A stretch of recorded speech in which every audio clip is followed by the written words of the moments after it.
Hi, friends. Thanks for joining me today. I'm Cassie. I'm a yoga teacher here in McMinnville, Oregon. I wanted to post another video today with some tips on starting your yoga journey and also to kind of give you a little bit of idea of what kind of classes and videos that you may see from me here in the future. So first I wanted to start about tips at beginning your own yoga practice. And just wanted to remind you that it's your practice, it's your time, your self care. So always have that in the back of your mind whenever you step on your mat. I am merely a guide and a teacher to just help guide you along your yoga journey. So I'm glad I can be here.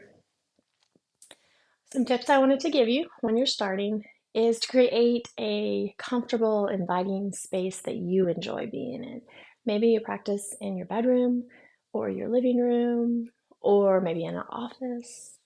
Practice on the carpet, on the tile, on a wood floor, wherever you are able to have that space where you can stretch out your mat and have a little bit of space around so you can move your body. That will work. It does not have to be a large space, can be very small. So find that space that works for you. And then once you find that space that you like to practice, see if there's anything you want to add to that space. Maybe there's a favorite scent or a favorite candle or incense that you just enjoy. Or maybe there's certain lighting that you enjoy, a lamp that's your favorite. I encourage you to incorporate those things into your practice as well. Maybe you also use crystals. That's something you can also have nearby during your practice, which I do at times as well. Make it your own space. That's your space for self-care. So I encourage you to really make it an inviting and cozy spot for yourself. Another thing is to set up a schedule or maybe a time of day or a certain day that works for you to be able to practice. Maybe it's a time of day you won't have a meeting, or you maybe during your lunch break or after the kids are in bed, asleep at night. Just find that time where you can concentrate, hopefully, and focus and just have your time. So I encourage that. And also letting your family know that that's your time that you're going to be doing practicing your yoga, maybe meditation, and just let them know so they know, hey, hopefully they can give you the space to do that. So, the other thing I wanted to let you know is about my class style.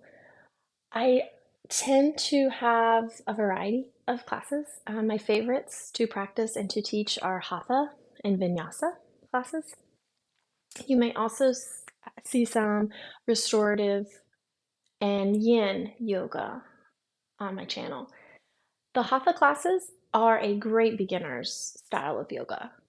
Some poses are going to be held a little bit longer. The pace can be a little bit slower, but can also be a little faster at times.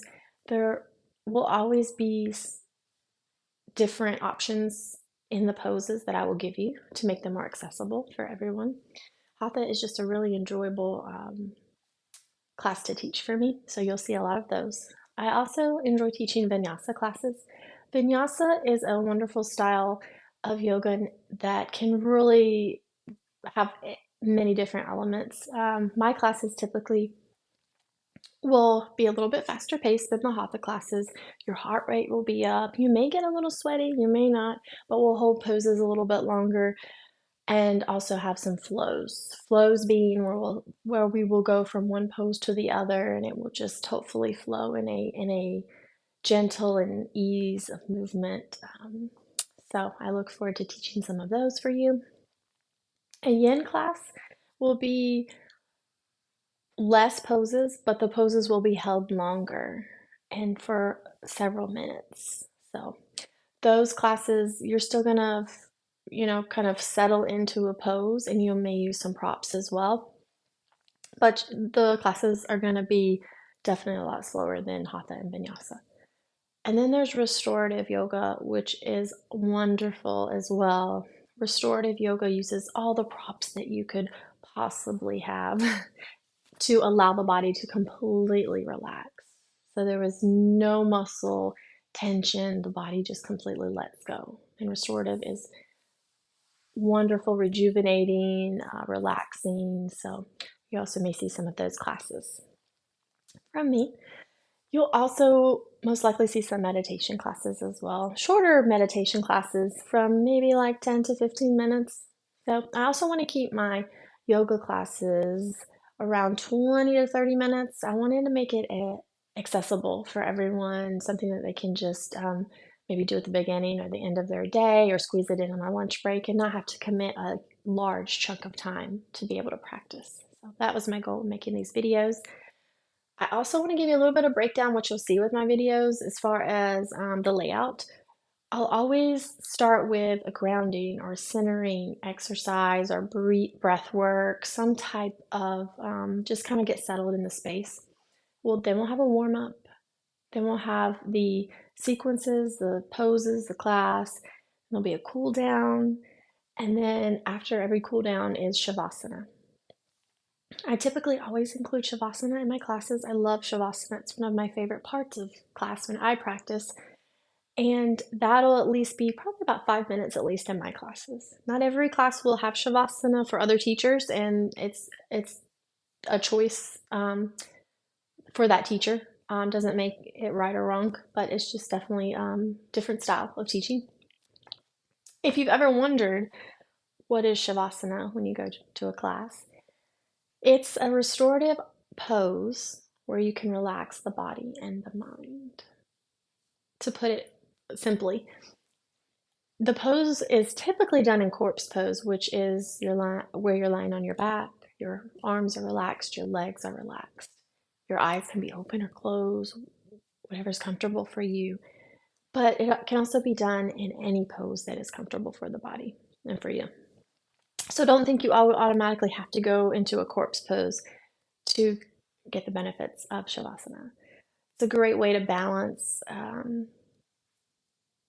our busy and fast-paced lives and allow the body to just rest and to relax, and also the mind as well. And that's something we'll get in later as we have some meditation classes, but I would typically guide you into Shavasana, so to kind of help you ease into that transition and give you some guidance there.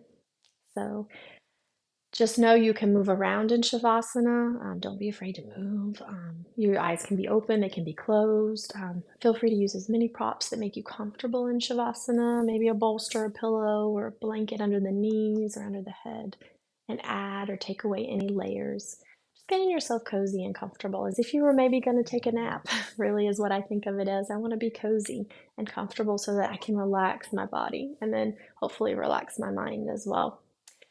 So, some other things you may see in my classes is some themes. I love a theme. Not every class may have a theme, but I will sometimes mention that, or maybe a short reading. I love to have classes that center around the moon cycles or the equinoxes, the seasons, or maybe certain areas of the body we can focus on, and even some chakras. So it'll be a variety, I hope. I hope you enjoy it. I really just want to make this accessible and enjoyable. I really love to teach yoga, and I know that it's not always easy to get on the mat, but I always want to remind you to give yourself grace, give yourself gratitude for each time that you get on the mat, and hopefully we can go on this journey together. And so remember, if you like these videos, if you find them helpful, don't forget to like and subscribe to my channel so you can be notified when there's a new video. And please, I'd love to see any comments or anything that you'd like to let me know. I'm glad I'm here to listen, and can't wait to see you next time. Bye.